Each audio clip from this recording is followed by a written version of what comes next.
না না, প্রায়োরিটি তো ট্যাক্স বাড়াতে হবে আমাদের, এবং ট্যাক্স বাড়ানোর মাধ্যমে যে ইনভেস্টমেন্ট বাড়াতে হবে, দেশের ভিতরে দেশের বাইরে ইনভেস্টমেন্ট বাড়াতে হবে।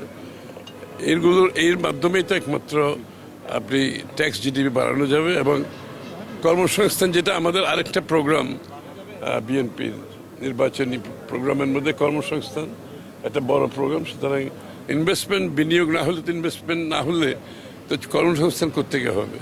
এই জন্য আমরা জোর দিচ্ছি ইনভেস্টমেন্টে, দেশি বিদেশি ইনভেস্টমেন্ট জোর দিচ্ছি। আর স্বাস্থ্যসেবা, যেটা আমরা প্রমিস করেছি, ওয়াদা করেছি, শিক্ষার পরিবর্তন, শিক্ষার ক্ষেত্রে পরিবর্তন, এবং তার উপরে সবচেয়ে আমি যেটা আবারও বলছি, কর্মসংস্থান, এটা প্রায়োরিটি আমাদের। আগামী বাজেটে কি প্রায়োরিটি পাবে বলে আপনি বলেন? কর্মসংস্থান দিয়ে শুরু হবে, এটা করার জন্য যা যা প্রয়োজন সেটা করা হবে। কোনো হসপিটাল নাই এবং এই এলাকার মানুষের দাবি।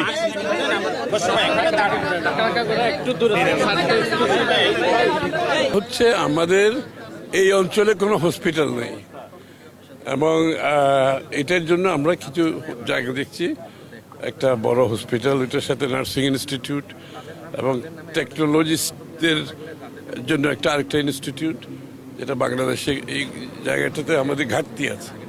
তো এটা এই অঞ্চলের মানুষের একটা দাবিও ছিল, এই জন্য আমরা জায়গা দেখছি, একটা বড় জায়গা লাগছে। এই জায়গা দেখার মধ্যে এটা একটি জায়গা, আরও দুই একটি জায়গা আমরা দেখতেছি যেখানে সুবিধা হয়, কারণ জায়গা আবার দখল পেতে হয়, আপনারা জানেন এখানে অনেক ঝামেলা থাকে। তো যত তাড়াতাড়ি আমরা চাচ্ছি হসপিটালটা করার জন্য। এটা কি জেনারেল না বিশেষায়িত কোনো হসপিটাল? জেনারেল, এবং এর মধ্যে বিশেষায়িত কিছু থাকবে। জেনারেল হবে, আবার বিশেষায়িত কিছু থাকবে।